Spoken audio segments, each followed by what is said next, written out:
IKIM FM Inspirasi Utama anda kembali bersama Taizo Alexander dan Pian. Dan terima kasih sahabat-sahabat sekalian.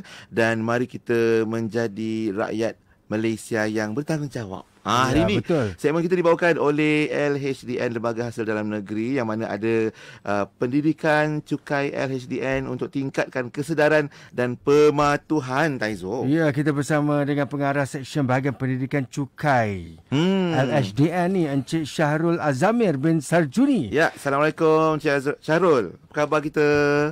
Waalaikumsalam warahmatullahi wabarakatuh. Selamat pagi kepada DJ Pia, ya, Taizo, DJ Taizo, dan semua pendengar setia IKIM FM. Alhamdulillah. Saya amat berbesar hati pada pagi ini dapat bersama anda semua untuk saya berkongsilah tentang pendidikan cukai Alhamdulillah. di Lembaga Hasil Dalam Negeri Malaysia. Ya, paling utama sekali, mengapa pendidikan cukai itu penting dalam konteks masyarakat kita di Malaysia ni? Okey, bagi menjawab soalan DJ Taizo ini, Bagi Taizo je, tak payah panggil DJ. Taizo. Geli orang bagi DJ. Bagi Taizo Alexander, Taizo Alexander. So, cukai ni adalah satu instrumen ekonomi yang penting untuk sesebuah negara. Dan setiap negara di dunia ni dia ada mengenakan cukai lah kepada rakyatnya. Okay? So sebagai satu instrumen ekonomi yang penting, ini adalah satu cara di mana kerajaan mendapatkan hasil ataupun dana untuk digunakan dalam mentadbir sesebuah negara, menguruskan sesebuah negara dan membangunkan negara. Okay? So itulah pentingnya cukai kepada negara kita ni. Okey, jadi cukai di Malaysia ni dia terbagi dua. Cukai langsung, macam cukai pendapatan lah. Cukai pendapatan ni adalah individu, cukai langsung.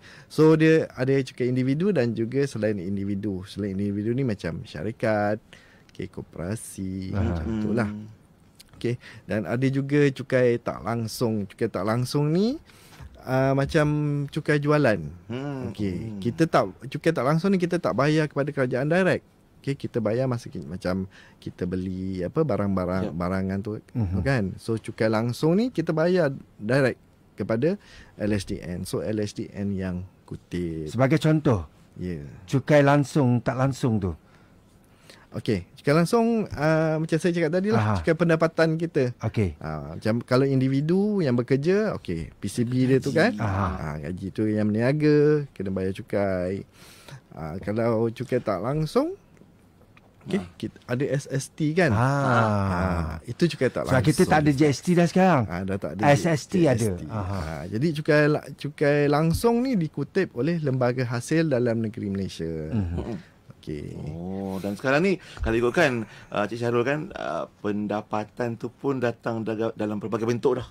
Ada yang online, ada influencer kita, ada yang beg-beg kuning dah penuh beg kuning tu kan. Jadi itu pun contoh pendapatan yang diperoleh oleh boleh jadi seseorang individu secara langsung, dan selain individu ya mungkin ada company dan sebagainya. Macam mana tuan nampak LHDN pun dah kena bergiat cergas jugalah untuk menjadikan rakyat Malaysia ni bertanggungjawab menunaikan kewajipan tu. Kesedaran ni perlu ada sebab ramai yang lari cukai, betul ke? Okey, tidak dinafikan lah. Ada juga dia lari ke elak? Apa ni dia lebih kurang sama lah kan. Okey. So mungkin disebabkan kurang kesedaran tentang kepentingan dia. Kenapa nak kena bayar cukai kan? Kita dah penat bekerja, dapat gaji, kenapa nak kena bayar cukai? Jadi salah satu sebab yang diorang ni elak ataupun lari daripada cukai disebabkan oleh kurangnya kesedaran untuk membayar cukai. Jadi itulah pentingnya pendidikan cukai ni, untuk kita memberi kesedaran kepada masyarakat tentang pentingnya kita membayar cukai. Macam saya sebutkan tadi, wang hasil cukai ini kita gunakan untuk pembangunan negara. Jadi kita kutip daripada rakyat kita belanjakan kepada rakyat untuk kepentingan rakyat. Maknanya dari rakyat kita kembalikan semula kepada rakyat. Itulah cukai sebenarnya. Jadi cukai ini dan masyarakat tidak boleh dipisahkan. Okey, kalau tak ada hasil cukai, maknanya kita tak dapat membangunkan negara ini dengan sempurna. Ya. So macam baru-baru ini yang berhormat Perdana Menteri kita yang merangkap Menteri Keuangan telah membentangkan belanjawan untuk bajet 2025 kan. Okey, baru je hari Jumaat yang lepas. Ya. Jadi di mana kita melihat bahawa untuk tahun depan negara memerlukan 421 bilion untuk membangunkan, mentadbir dan mengurus negara ini. Okey, jadi inilah cara dia. Ya. Yeah. So tugas kami adalah untuk mendapatkan dana yang akan digunakan oleh kerajaan untuk membangunkan dan menguruskan negara ini. So kita boleh tengok yang 41.8% daripada jumlah 421 bilion ini akan dikutip menerusi cukai langsung. Jadi banyak tu. Itu hakikatnya. Ya. Dan berapa persen di Malaysia ni sekarang? Ada ke naik berapa persen daripada 0% ke berapa persen untuk setiap individu? Okey, untuk kadar cukai individu maksud Taizo.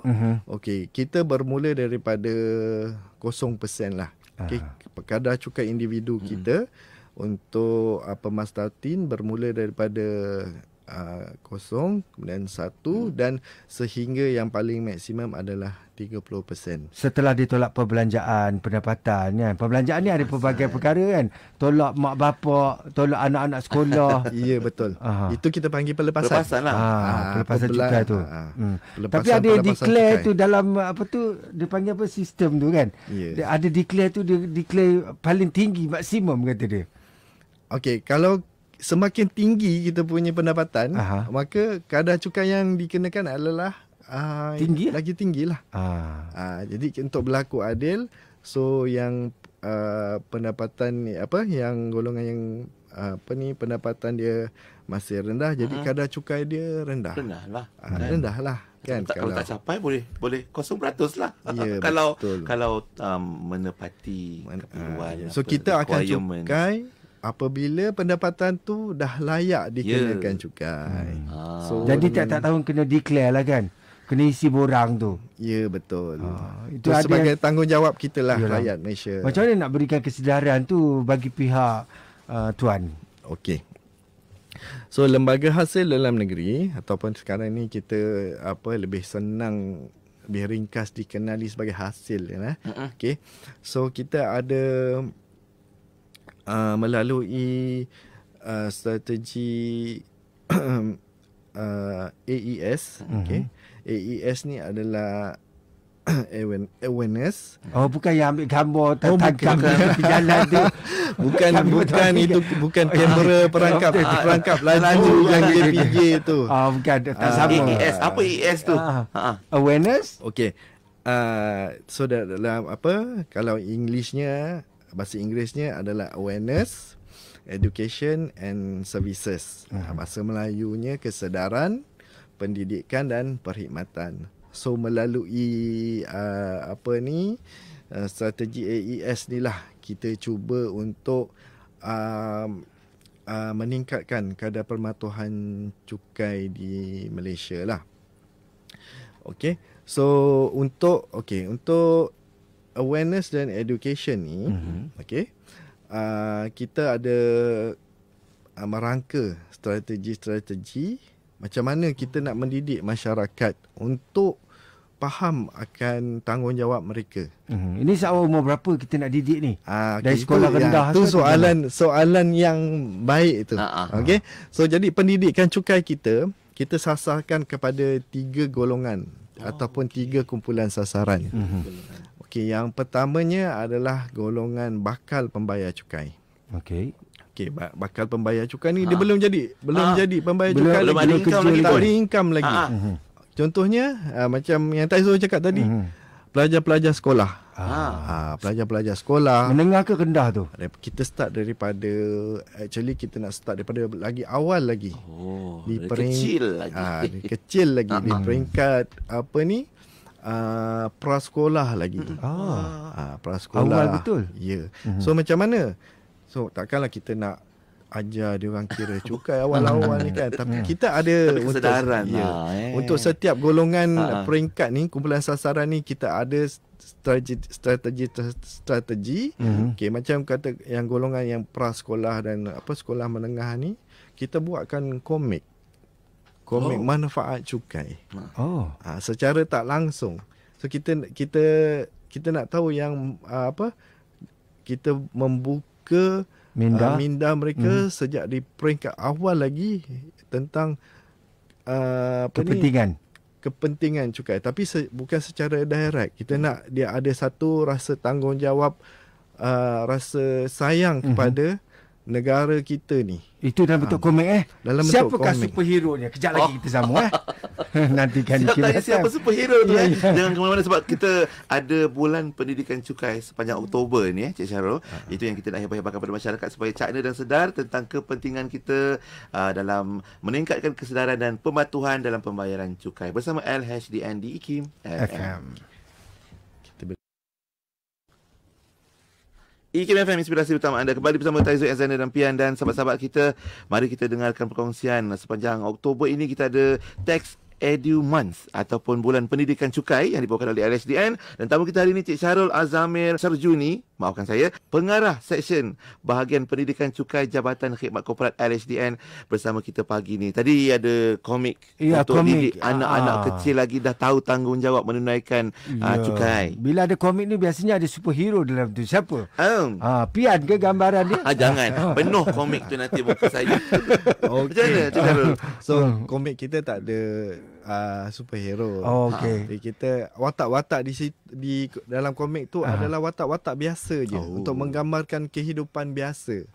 So untuk kita relatekan kehidupan biasa ni dengan manfaat cukai ataupun dan juga rasa tanggungjawab kepada negara. Itulah. Dalam komik kita. Itu maknanya pendidikannya dah mula dari anak-anak kecil lagi, dah difahamkan. Kemudian mungkin ada golongan-golongan lain ketiga, kita sasarkan. Siapa lagi golongan dia? Okey, so untuk di peringkat sekolah menengah juga kita dah ada subjek cukai dalam mata pelajaran matematik.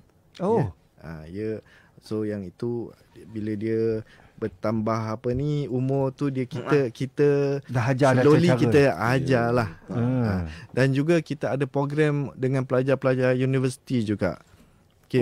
Program macam kita panggil hasil your tax buddy, HYTB. Dan juga program sahabat hasil. Ni untuk pelajar-pelajar IPT lah dan sekolah. So di mana di situ untuk program ni kita bagi dia taklimat cukai, kita bagi dia games yang berkaitan dengan cukai. Jadi kita dah start memperkenalkan cukai dan undang-undang cukai kepada golongan pelajar IPT ini. Tapi tak kena bayar lagi lah. Belum kena bayar lagi. Baru belajar. Ajar tak cara macam mana kita nak mengurangkan cukai? Adalah perlepasan-perlepasan. Bukan nak lari cukai. Bukan suruh lari tapi nak. Bukan elak tetapi cara bagaimana? Bukan macam kita dapat gaji 100% gaji kita kena cukai. Tak. So kerajaan ini dia ada banyak pelepasan. In fact dalam belanjawan yang baru ni pun ada pelepasan baru. Betul. Dan ada pelepasan yang ditambah lagi. Setuju. Amount dia. Jadi kita ni kita kurangkanlah cukai melalui pelepasan. Pasti ada cara dia kan. Tapi yang penting sekali tanggungjawab bersama untuk kita membayar cukai itu yang paling utama. Jangan lari ataupun elak cukai. Betul. Okey, dan cabaran-cabaran bila nak meningkatkan cukai ni kan. Setiap tahun pastinya ada pelbagai jenis cukai yang ditaksirkan dan tentunya setahun tu berapa bilion kita nak kutip ni? Apa cabaran utama lah sebenarnya isu pematuhan pembayaran cukai ni? Okey, kita kena untuk menjawab soalan Taizo tadi kan. Soalan terjah dia kan bertanya. kita kena kutip berbilion-bilion. So tahun ini sahaja sasaran kita almost 200 bilion. Nak kena kutip. So jadi tanggungjawab kami beratlah untuk memastikan yang kita kutip almost 200 bilion itu, dan tahun depan dia bertambah lagi sebab kita makin lama Yalah, nak memacu ekonomi negara untuk kan. memacu ekonomi kita, banyak inisiatif yang dijalankan oleh kerajaan ni. Jadi semakin banyak, maka semakin banyaklah dana yang diperlukan. Betul. Pendidikan. Ya, betul. Okey, dan apakah langkah-langkah yang diambil oleh pihak LHDN untuk mengatasi cabaran-cabaran? Yalah, nak kutip cukai ni bukan senang kan. Ramai orang yang elak, ramai yang lari, ramai yang langsung tak ada langsung rasa nak fikir bayar cukai. Semua online je pula tu. Senyap dia online semua. Okey, so jadi berbalik kepada inisiatif ataupun strategi AES tadi tu kan. Okey, kita dah sentuh tentang pendidikan cukai. So untuk mengatasi cabaran tu lah. Okey. So untuk menjadikan rakyat tu dia berasa yang membayar cukai itu adalah penting. Okey, kita perlu buat dia faham. Okey, kita perlu buat dia faham kenapa dia perlu bayar cukai. Itu datangnya daripada program-program pendidikan cukai. Okey, pendidikan cukai macam saya cakap tadi, kita ada kumpulan sasaran, golongan bakal pembayar cukai. Okey. Yang keduanya golongan yang di luar jaringan cukai ni. Ini adalah golongan yang dia sebenarnya dah layak kena cukai. Sepatutnya memang kena bayar cukai. Kena bayar cukai. Okey, tapi dia tak bayar cukai. Mungkin kerana dia tak faham ataupun dia tak tahu macam mana. Dan ini juga kita perlu didik mereka. Kita didik dulu mereka macam mana nak membayar cukai. So melalui untuk golongan-golongan macam ni, kita ada program macam Business Entrepreneur Support and Training. Okey, program BEST, di mana kita approach mereka ni, para usahawan, para peniaga ni, kita bagi latihan hands on, taklimat, macam mana nak isi borang cukai, macam mana nak kira cukai. Ini dijalankan dengan kerjasama dengan agensi-agensi lain lah. Contoh agensi daripada Tekun, agensi daripada AKPK, daripada Pekeso. Kita berkolaborasi dengan agensi ini untuk memberi latihan kepada peniaga-peniaga. Ada juga golongan seterusnya, golongan yang pembayar cukai sedia ada.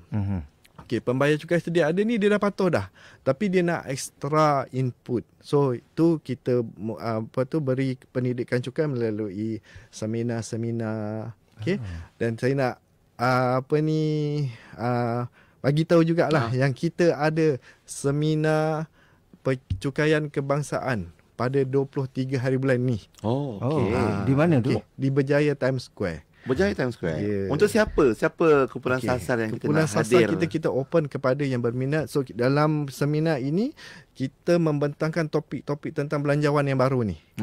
Dan ada juga topik-topik yang lain selain daripada belanjawan, seperti mata wang digital, mata wang kripto, dan juga e-invoice. Betul. Baru nak tanya tadi. Ramai dah mula menyebut-nyebut tentang e-invoice, nak belajar dan juga nak memahirkan diri tentang aplikasinya. So jadi yang berminat bolehlah register. Kita masih buka lagi. Di mana nak register tu, Cik Syahrul? Kita boleh tengok di portal kita lah, portal hasil. Di situ ada ada cara-cara macam mana nak daftar. Di hasil.gov.my. Betul. Okey. Dan 23 Oktober nanti kan. Kita ada dua sesi sebenarnya. Pada 23 Oktober dan juga pada 29 Oktober. Bagaimana nak daftar? Kita Laman boleh tengok tadi lah. di laman Web web hasil kita. Di Berapa portal orang hasil. sasaran sebenarnya? Kita buka ramai. So sekarang ni masih 1,000 peserta? Untuk yang kita ada sesi bersemuka dan juga kita ada sesi webinar. So yang Secara webinar online ni secara online ni dia tak kita lebih ramai boleh sertai lah. Okey, jadi kena hadirlah bertempat di Berjaya Times Square. Berjaya Times Square itu yang sesi bersemuka. Bermula pukul berapa tu? Kita bermula pada 23 tu nanti kita bermula pada pukul 9 pagi lah sehingga pukul 5 petang. Okey. Jadi layari hasil.gov.my untuk pendaftaran ataupun maklumat lanjut, dan kita juga ada hotline hasil kita di 0389111000 89111000. Betul Itu talian hotline hasil. Ya, untuk ni itu yang general lah kan. Sebab saya hafal nombor tu. Okey, dan untuk program kita yang berlangsung 23 dan 29 Oktober nanti, mari terbuka pada semua untuk dapatkan maklumat lanjut di hasil.gov.my. Apa harapan Cik Syarul sendiri mewakili LHDN untuk pendidikan ataupun bulan pendidikan cukai ini dan juga untuk pematuhan dan tanggungjawab kita bersama, Cik Syarul? Okey, harapan saya lah. Harapan saya dan harapan seluruh warga hasil adalah kita sentiasa committed untuk meningkatkan pematuhan cukai. Jadi saya berharap masyarakat di luar sana caknalah dengan tanggungjawab anda sebagai pembayar cukai, sebagai rakyat yang cintakan negara kita Malaysia ini, untuk memastikan yang negara kita ini membangun, negara kita ini ekonominya berkembang dengan pesat, sentiasa aman damai kan. Kita memerlukan sokongan daripada masyarakat semua. Jadi tunaikanlah tanggungjawab anda. Jika anda layak membayar cukai, maka bayarlah cukai. Terima kasih Encik Syahrul Azamir kerana sudi bersama dengan kami, merupakan pengarah Seksyen Bahagian Pendidikan Cukai LHDN. Ya, kita jumpa lagi insya-Allah untuk satu lagi mungkin di masa akan datang, perkongsian tentang pendidikan dan juga nak tingkatkan kesedaran pematuhan pembayaran cukai. Terima kasih Cik Syahrul, jumpa lagi. InsyaAllah. Assalamualaikum. Waalaikumsalam. Terima kasih Taizul dan Pian. Sama-sama. Baik, itu dia perkongsian kita untuk hari ini bersama LHDN, dan kita sampai ke penghujung Inspirasi Pagi. Kita jumpa esok pula, dan lepas ni Syafiq Salih akan temankan anda untuk slot Inspirasi Ilmu. Sehingga itu, Assalamualaikum warahmatullahi wabarakatuh. IKIM FM.